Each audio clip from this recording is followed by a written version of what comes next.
Bonjour, dans cette vidéo nous allons voir comment retrouver et retenir les formules de dérivation vues en première ainsi que les formules de terminale associées à la composition. Voici quelques formules de dérivée que vous devez connaître. Tout d'abord, si vous vous souvenez que la dérivée est associée à la pente, une constante étant une droite horizontale, sa pente est nulle, donc égale à 0. X a une pente égale à 1, donc sa dérivée vaut 1, et une droite quelconque de type ax plus b a une pente égale à a, qui est sa dérivée. Cette formule est très intéressante à observer parce qu'elle nous donne déjà une formule d'assemblage. Si à la place de x vous avez n'importe quelle fonction f, vous aurez sa dérivée qui sera du type af', ce qui signifie que le a attaché à une fonction reste là alors que le b disparaît. Prenons un exemple.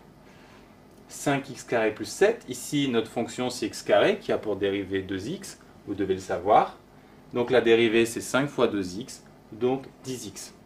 C'est notamment très important en physique, les constantes qui multiplient vos fonctions sont conservées par la dérivation, alors que les constantes que vous ajoutez sont éliminées. x² a pour dérivée 2x, de même x³ 3x² et x4 4x³. La méthode est donnée par la formule générale xn. On constate que l'exposant tombe deux fois, une fois devant et une fois de 1 cran, ce qui permet de retrouver les formules précédentes. Il vous reste donc finalement deux formules à connaître, 1 sur x qui a pour dérivée moins 1 sur x² et racine de x qui a pour dérivée 1 sur 2 racines de x.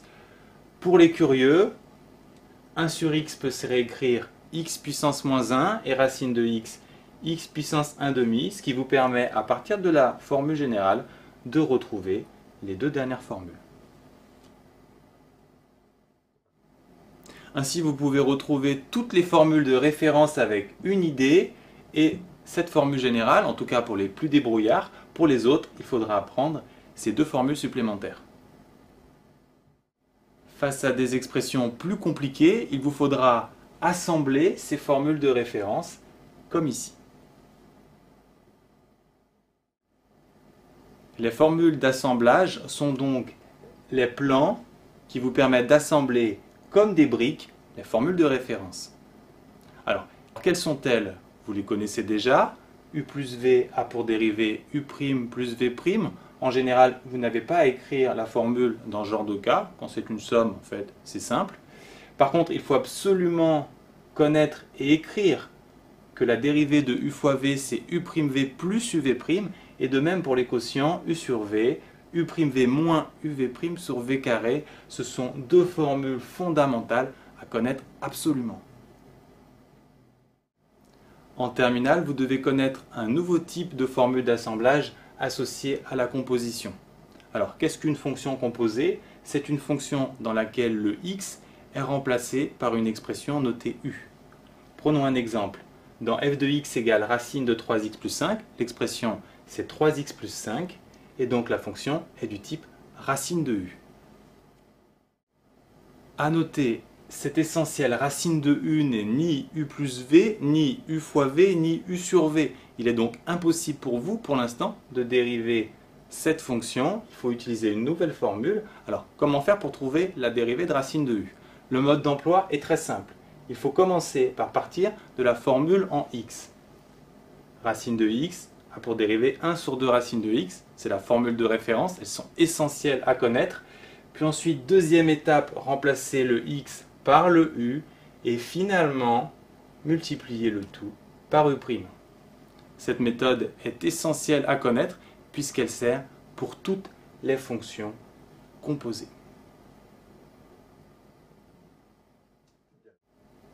Voyons d'autres exemples de fonctions composées.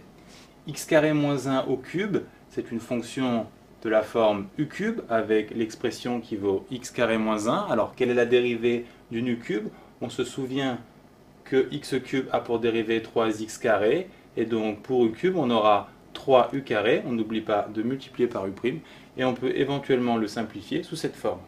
On peut généraliser pour u puissance n. On trouvera n, u', u, n-1. De même, pour 1 sur u, on s'appuie sur la dérivée de 1 sur x et on applique la méthode. Parmi les nouveautés, en terminale, vous aurez des nouvelles formules de référence, notamment la dérivée de l'exponentielle qui donne e de x et la dérivée de ln de x qui vaut 1 sur x.